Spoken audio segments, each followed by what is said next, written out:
Assalamualaikum, anda sedang menonton Sekilas Fakta 24 Disember 2021 bersama dengan saya Nusya Mama Amin.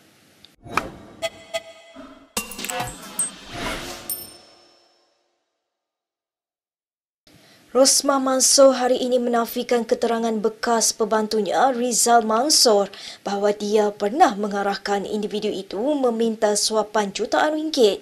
Sebaliknya, kata isteri bekas Perdana Menteri Najib Razak itu, jika dia ingin berbuat demikian, dia akan meminta bantuan suaminya. Dalam jawapan balasnya kepada pihak pendakwaan hari ini, Rosmah berkata dia tidak akan menyuruh Rizal berunding bagi pihaknya, sebaliknya akan menyuruh suaminya kerana dia tidur sekatil dengan Najib. Rizal sebelum ini memberi keterangan dia menerima suapan berjumlah 5 juta dan 1.5 juta ringgit bagi pihak Rosmah untuk memastikan kontrak projek tenaga solar diberi kepada syarikat Jepak Holding Sdn Berhad.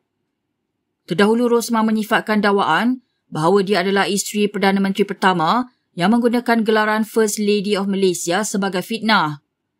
Beliau menjawab tuduhan pihak pendakwaan dan merujuk beberapa penerbitan bahawa isteri-isteri Perdana Menteri sebelum ini, termasuk ibu mertuanya Tun Raha Muhammad Noor, pernah digelar dengan panggilan itu. Pihak pendakwaan dalam prosiding sebelum ini membawa saksi untuk memberi keterangan mengenai bahagian First Lady of Malaysia yang ditubuhkan di Jabatan Perdana Menteri semasa Najib menjawat jawatan itu. Baik, kita ke perkembangan yang berikutnya. Perdana Menteri Ismail Sabri Yaakob hari ini membatalkan semua permohonan cuti hujung tahun Menteri Kabinetnya sehingga situasi banjir pulih. Beliau juga mengerahkan semua menteri yang sedang bercuti dan berada di luar negara untuk pulang serta-merta. Mereka yang masih belum pergi dan sebagainya batalkan penelitian masing-masing sehingga selesai semua masalah banjir. Mana yang ada di luar negara, yang ada penerbangan balik segera. Supaya kita bersama-sama dengan rakyat yang sedang ada.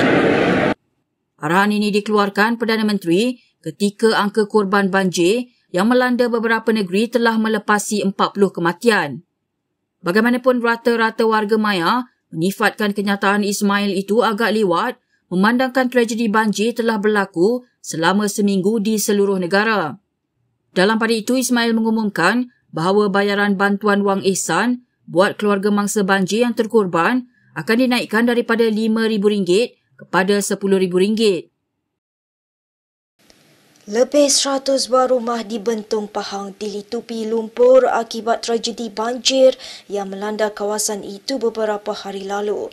Tinjauan Kini TV mendapati longkang masih tersumbat manakala bekalan air dan elektrik juga belum pulih sepenuhnya. Seorang penduduk juga mengadu walaupun Menteri Besar Pahang melalui kawasan perumahannya, dia hanya melambai kepada mangsa banjir dari dalam kereta. Tak tahu turun. Tak turun pun. Baba itu hutan tak. Siapa yang datang? Ramai pada Kuantan. MB datang, tapi dia tak turun. Dia dalam kereta aje. Tapi tak ada bantuan gitu je. Tak ada bantuan tak? Tak ada. Air banjir telah surut lebih 5 hari di sini, namun penduduk masih belum dapat kembali ke kediaman masing-masing susulan bekalan air dan elektrik yang belum pulih. Mereka juga merayu agar bantuan kewangan dapat disalurkan segera. Ini apabila alam keluar tak korek. Air tak boleh nak keluar dari rumah. Tengok longkang semua sumbat. Jadi kita 4 hari sudah cuci pun tak guna sebab air tetap naik balik. Lumpur pun tetap naik balik. Kalau boleh minta bomba lah datang untuk tembak longkang sebab susah untuk kemas. Sebab semua kalau berkaitan dengan barang semua jadi barang debris saja, dia dah hancur. Nanti dia semua barang-barang perabot lah yang hancur. Jadi kita memang perlukan tu lah, duit lah. Duit memang sangat kita perlukan. Kalau boleh manpower. Minta manpower lah. Mana-mana NGO ke ataupun yalah pihak-pihak kerajaan kan, dia ada bekalkan manpower. Kalau boleh hantarlah bantu mangsa banjir untuk kerja-kerja mengemas. Kenyataan pelawak terkenal Haris Iskandar yang mempersoalkan peranan Angkatan Tentera Malaysia dalam misi bantuan mangsa banjir mendapat reaksi pasukan itu. Ini selepas Haris menyatakan dia tidak melihat sebarang anggota pasukan itu ketika membantu masa banjir di Shah Alam, Banting dan Hulu Langat. pasukan itu meninggalkan komen di bawah hantaran Harith dengan mengucapkan terima kasih kepadanya kerana turut sama-sama membantu dalam menghulurkan bantuan kepada mangsa banjir. Dalam komen yang berasingan, pasukan itu kemudian memaklumkan bahawa Angkatan Tentera Darat tidak terkecuali membantu mangsa-mangsa banjir bersama-sama agensi kerajaan yang lain. Sejumlah gambar-gambar misi menyelamat dan memindahkan mangsa banjir oleh ATM juga turut dimuat naik di ruangan komen hantaran Harith itu. Kenyataan Harith itu turut mengundang rasa tidak senang di kalangan warga maya yang menggesa pelawak itu untuk tidak menunding jari dan menyalahkan mana-mana pihak. Harith baru-baru ini menyertai misi menyelamat mangsa banjir di beberapa daerah di Selangor bersama badan bukan kerajaan The Hope Branch yang dikelolakan bersama isterinya.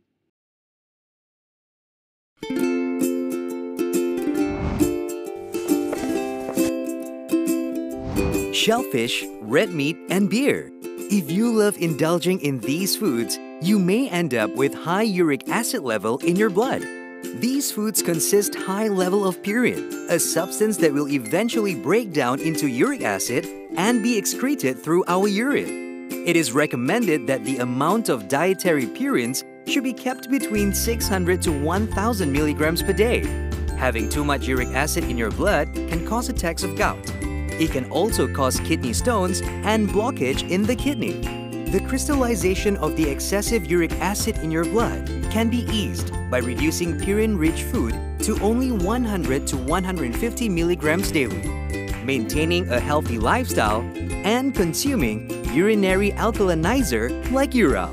It consists of sodium bicarbonate, citric acid, and sodium citrate that increases the urinary pH and solubility of uric acid to prevent crystallization. Best of all, it's lemon-flavored and sugar-free. Ural, effective urinary alkalinizer. Neutralize your uric acid problem now.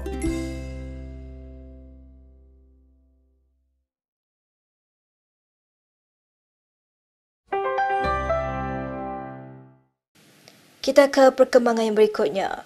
Kempen Do Not Donate to Government yang mengajak orang ramai tidak menderma kepada tabung kerajaan ketika negara dilanda bencana adalah tidak wajar. Menteri Pembangunan Wanita, Keluarga dan Masyarakat, Rina Harun berkata demikian ketika diminta mengulas mengenai kempen itu yang zuhur kini di Twitter. Menteri itu berkata keutamaan sekarang ialah mangsa bencana dan dia memberi jaminan bahawa sumbangan tabung bencana kerajaan itu akan disalurkan kepada kumpulan SASA. Sejak semalam, kempen tersebut mengajak orang ramai untuk tidak menderma kepada tabung kerajaan, sebaliknya memberi sumbangan kepada mana-mana NGO yang menguruskan bantuan banjir.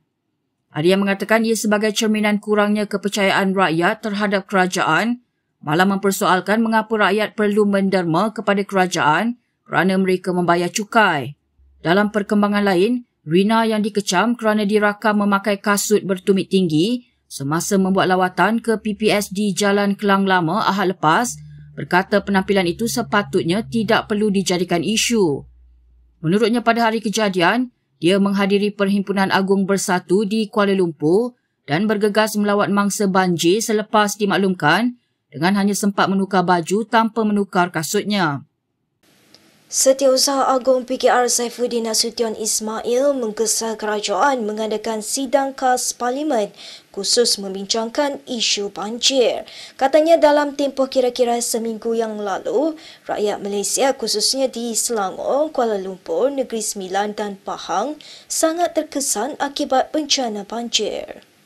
Saifuddin berkata semua pihak melihat bagaimana orang awam, termasuk warga asing, bangkit menghulurkan bantuan ketika gerak kerja pihak kerajaan tidak berjalan lancar akibat penyelarasan lemah di peringkat pusat. Apa yang berlaku itu, kata Saifuddin, adalah menjadi pengajaran buat semua pihak. Selain itu, kata ahli Parlimen Kulim Bandar Baru itu, dengan ancaman perubahan cuaca dan kemunculan pelbagai virus, kerajaan wajar melaksanakan prinsip tadbir urus sosial alam sekitar ESG sebagai dasar utama pembangunan. Sumbangan itu katanya Malaysia tidak sepatutnya ketinggalan dan Parlimen perlu segera meneliti segala undang-undang sedia ada berhubung alam sekitar dan pembangunan bandar. 2 hari lalu, Speaker Dewan Rakyat Azhar Harun Nafika menolak usul membahaskan isu banjir pada hari terakhir persidangan Dewan Rakyat Isnin lepas. Sebaliknya, kata Azhar, ahli-ahli parlimen perlu menghantar satu usul bertulis kepadanya sehari sebelum persidangan agar menteri berkenaan boleh membuat persiapan menjawab perkara yang dibangkitkan. Baik, berikut beberapa lagi ringkasan berita untuk hari ini.